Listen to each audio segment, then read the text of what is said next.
Hello students, তোমরা যারা গৌরবঙ্গ ইউনিভার্সিটির আন্ডারে সেকেন্ড সেমিস্টারে ছাত্রছাত্রী আছো এবং তোমাদের এডুকেশন সাবজেক্টটা মেজর কোর্স হিসেবে আছে, আজকের ক্লাসটা তোমাদের জন্য অত্যন্ত গুরুত্বপূর্ণ। আজকের ক্লাসে আলোচনা করার বিষয় হচ্ছে তোমাদের এডুকেশন অর্থাৎ শিক্ষাবিজ্ঞান সাবজেক্টের গুরুত্বপূর্ণ একটি 10 মার্কের প্রশ্নোত্তর নিয়ে আলোচনা করব।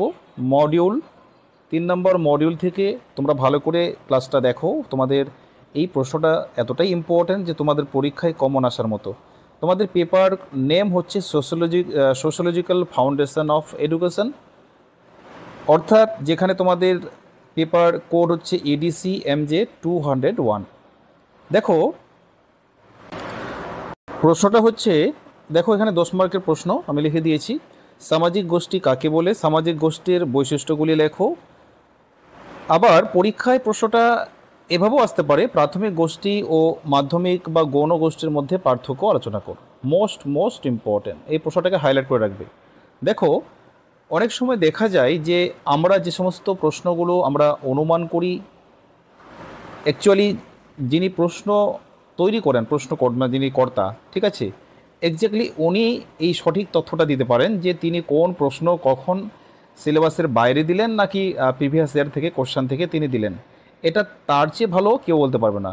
তবে আমি তোমাদেরকে যে ট্রিক্সটা বলবো, এই সামাজিক গোষ্ঠী কাকে বলে তোমরা একদম মোস্টলি ভালো করে পড়বে, তার সঙ্গে বৈশিষ্ট্য ভালো করে পড়বে। প্রাথমিক গোষ্ঠী বা গৌণ গোষ্ঠী অর্থাৎ মাধ্যমিক গোষ্ঠীর মধ্যে পার্থক্য মোস্ট ইম্পর্ট্যান্ট। এই প্রশ্নটা বিগত বছরও দেখা গেছে, আর আমার অনুমান এই প্রশ্নটা পরীক্ষায় তোমাদের আসবেই। দেখো প্রথমে ভূমিকা লিখতে হয়। ইন্ট্রোডাকশন। মানুষ সমাজবদ্ধ জীব, সে কখনো একা বসবাস করতে পারে না। জীবনের প্রতিটি ক্ষেত্রে সে অন্য মানুষের সঙ্গে সম্পর্ক স্থাপন করে সহযোগিতা নেয় এবং দেয়। দেখো তোমরা এটা না যে তোমরা পাস কোর্সের স্টুডেন্ট আছো যে তোমরা একটু পরিমাণে কম লিখবে, সেটা কিন্তু করলে চলবে না। তোমাদেরকে পরিমাণে বেশি লিখতে হবে, তোমাদেরকে ব্যাখ্যা দিতে হবে। ব্যাখ্যা না দিলে কিন্তু ইউনিভার্সিটি লেভেলে কিন্তু নাম্বার পাওয়া যায় না, ঠিক আছে। সেজন্য খুবই সহজ পদ্ধতিতে, অর্থাৎ খুব জটিল নয়, এই প্রশ্নর উত্তরটা এতটাই সহজ যে তোমরা ইজিলি পরীক্ষায় কিন্তু লিখে আসতে পারবে। এইরকম ভাষা তোমাদের দরকার, মানে এই ভাষাগুলো লিখলে তোমরা পরীক্ষায় কিন্তু 10-এ ম্যাক্সিমাম তোমরা 9 তো পাবেই। 9 থেকে 10 তোমরা গ্রহণযোগ্য। তাহলে এখানে দেখো এই সম্পর্কের মধ্যেই গড়ে ওঠে নানা ধরনের গোষ্ঠী।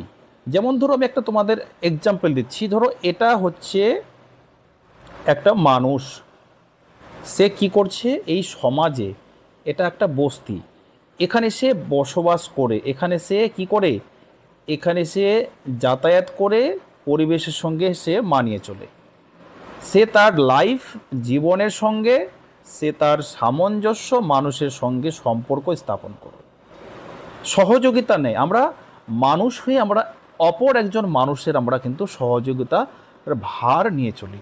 এই সম্পর্কের মধ্যেই নানা ধরনের গোষ্ঠী আমাদের গেঁথে আছে। সমাজবিজ্ঞান অনুসারে যখন একাধিক মানুষ একটি নির্দিষ্ট লক্ষ্য বা উদ্দেশ্য নিয়ে সচেতনভাবে পারস্পরিক সম্পর্ক স্থাপন করে, তখনই একটি সামাজিক গোষ্ঠীর সৃষ্টি হয়। কি বুঝলে তোমরা? সমাজবিজ্ঞান অনুসারে তোমাদের ফাউন্ডেশন নাম তো, তাই না? ফাউন্ডেশন নামটা এমনি দেয়নি।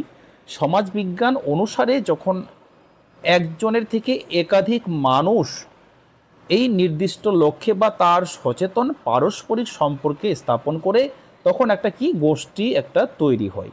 সামাজিক গোষ্ঠী কেবলমাত্র মানুষের শারীরিক উপস্থিতির সমষ্টি নয়, বরং এটি একটি সংগঠিত সম্পর্কের কাঠামো, যেখানে সদস্যদের মধ্যে থাকে পারস্পরিক নির্ভরতা, বোঝাপড়া এবং সচেতনতা। তারপরে দেখো এখানে কি আছে, সামাজিক গোষ্ঠী, ঠিক আছে, এটা তোমরা পয়েন্টে লিখবে। সামাজিক গোষ্ঠী বলতে সেই সব মানুষের একটি সংগঠিত দলকে বোঝায়, যারা নির্দিষ্ট কোনো লক্ষ্য বা উদ্দেশ্যকে কেন্দ্র করে একে অপরের সঙ্গে পারস্পরিক সম্পর্ক স্থাপন করে এবং একটি সচেতন কাঠামোর মধ্যে নিজ নিজ ভূমিকা পালন করে। এদের মধ্যে থাকা নিয়ম শৃঙ্খলা, পারস্পরিক বোঝাপড়া এবং সংহতি। এরপরে মূল যে পয়েন্টটা, এগুলো সমাজবিজ্ঞানীদের সামাজিক গোষ্ঠী নিয়ে কথা। কয়েকজন সমাজবিজ্ঞানীর মধ্যে সামাজিক গোষ্ঠী হলো জনসন, মনে রাখবে, এই যে ইংলিশ ওয়ার্ডগুলো যে আছে না, এই কথাগুলো তোমরা যদি পরীক্ষায় লিখতে পারো, তোমরা একটা লিখতেই তোমরা কিন্তু হাফ নাম্বার পাবে, ঠিক আছে। A social group is a system of social interaction, পারস্পরিক সামাজিক যোগাযোগের ভিত্তি গোষ্ঠী গঠিত হয়। বাটমার কি বলছেন, তিনি বলেছেন a social group may be defined as an aggregate of individuals, কিছু ব্যক্তির সম্মিলিত সত্তাই সামাজিক গোষ্ঠী। গিসবার্ট, সমাজবিজ্ঞানী গিসবার্ট বলেছেন, এগুলো তোমাদের এমসিকিউতে আসতে পারে, a social group is a collection of individuals interacting under a recognizable structure. উক্তিটি কে করেছেন? গিসবার্ট উক্তি করেছেন।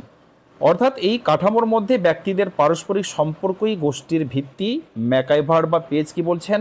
Any collection of human being who are brought into human relationship with one another, মানে অন্য একজন মানুষের পারস্পরিক সম্পর্কের দ্বারা গঠিত সমষ্টি হলো গোষ্ঠী। সামাজিক গোষ্ঠীর বৈশিষ্ট্য, তোমাদের প্রশ্নের মধ্যে এটা ছিল লাইনটা। পারস্পরিক সম্পর্ক, গোষ্ঠীর প্রত্যেক সদস্য একে অপরের সঙ্গে নির্দিষ্ট উদ্দেশ্য ও চেতনার ভিত্তিতে পারস্পরিক সম্পর্ক স্থাপন করে। খুব বেশি লেখার এখানে প্রয়োজন নেই। তারপরে সচেতনতা ও সদস্যত্ব অনুভব, আমি শুধু পয়েন্টগুলো বলছি। সামাজিক নিয়ন্ত্রণ ও নিয়মাবলী, উদ্দেশ্যভিত্তিক গঠন, সহযোগিতা ও পরস্পরের উপর নির্ভরতা, তোমরা স্ক্রিনশট করো। তারপরে দেখো এখানে কি আছে, সংগঠিত কাঠামো, স্থায়িত্ব, আর্ট, সংস্কৃতি, পরিবেশন ও সংক্রমণ। দেখো কিভাবে একটা 10 মার্কের প্রশ্ন গুছিয়ে লিখতে হয়, এটাকে বলে হচ্ছে তোমাদের টেকনিক। তারপরে দেখো প্রাথমিক গোষ্ঠী ও মাধ্যমিক বা গণগোষ্ঠীর মধ্যে পার্থক্য, এটা যদি তোমাদের আলাদা করে আসে, তোমরা প্রথমে ভূমিকাটা তুলে দেবে, তারপর তোমরা এখান থেকে লেখা শুরু করবে। নিচে প্রাথমিক, মাধ্যমিক, গণগোষ্ঠীর মধ্যে বিশদ পার্থক্য উপস্থাপন করা হলো। তাহলে পার্থক্যের মধ্যে কি লিখবে?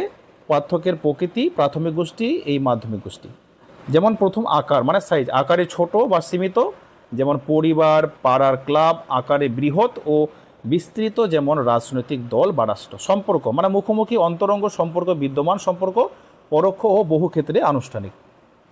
তারপরে সহযোগিতা, সহযোগিতা হচ্ছে সদস্যদের মধ্যে আন্তরিক সহযোগিতা ও হৃদয়তা থাকে, সহযোগিতা থাকে কিন্তু তা উদ্দেশ্য নির্ভর বা নিয়ম মাফিক।